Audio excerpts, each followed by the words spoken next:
Melihat struktur bangunan keuangan APBN kemarin ketika diumumkan, maka sekali lagi kita dipertontonkan sepertinya Indonesia belum revolusioner langkah pembiayaannya. Berikutnya, ketika mau memindahkan ibu kota, kita juga melihat pilihan cara pembiayaannya juga masih belum revolusioner, yaitu pihak kedua atau swasta yang kemungkinan akan pakai dana asing, teknologi asing, dan sumber daya asing akan membangun dengan sistem BOT. Lalu pemerintah menyewa sampai beberapa tahun ke depan, baru nanti diambil haknya oleh negara. Negara kira-kira mungkin akan menyewa dengan angka 50-100 triliun setahunnya, atau selama 20 tahun ke depan bisa-bisa hampir 2000 triliun. Anggaran itu akan dicicil melalui APBN. Banyak yang geleng-geleng karena ngeri ngeliat angka yang besar yang menjadi beban APBN tahun-tahun berikutnya. Tapi nggak apa-apa juga sih, itu udah jadi putusan. Jadi kedepannya gimana? Kedepannya kita harus mengingatkan bahwa ada solusi lain yang tanpa menggunakan strategi yang memberatkan APBN. Kenapa? Toh kalau mentok kasihan anak cucu kita, yang nanggung beban utang tadi anak cucu kita.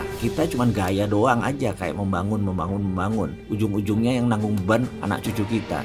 Tapi tenang, kita tetap bantu. Kita bantunya bagaimana? Walaupun sudah berkali-kali diungkapkan dengan berbagai cara, tetap aja solusi kita bukan menjadi solusi pilihan. Tapi nggak apa, namanya juga cinta tanah air. Tetap kita memberikan solusi. Kita lihat sejarah sebentar. Di tahun 1964, mata dunia terbelalak sewaktu Tokyo menyelenggarakan Olimpiade. Bisa dikatakan semua sarana modern terbaik di zaman yang ada di Tokyo, ada di Jepang untuk Olimpiade tersebut. Apa yang membuat banyak negara dan banyak orang terkejut? Karena Jepang itu rata tanah, kalah Perang Dunia Kedua. Tapi kurang dari 20 tahun mendadak menjadi kekuatan terbesar Asia. Sekali lagi, apa yang Jepang lakukan? Mengapa kurang dari 20 tahun Jepang bisa menjadi negara nomor 1 lagi di Asia? Padahal rata tanah tahun 45. Kita intermezzo sebentar. Di video sebelum ini kita menceritakan bahwa di tahun 1918, Jerman juga rata tanah, kalah Perang Dunia Pertama. Tapi tahun 1936, Jerman menjadi negara superpower. Kita sudah tahu informasi tersebut. Tapi tetap kan nggak berani menjalankan pakai cara Jerman. Bener kan?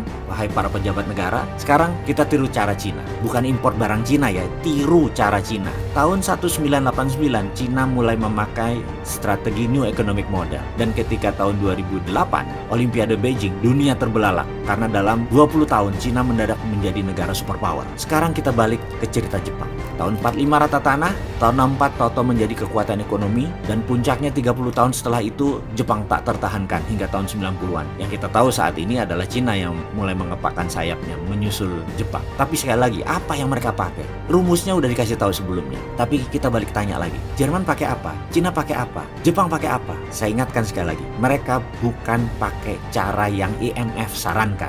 Mereka bukan pakai cara IMF. Pakai apa Jepang itu?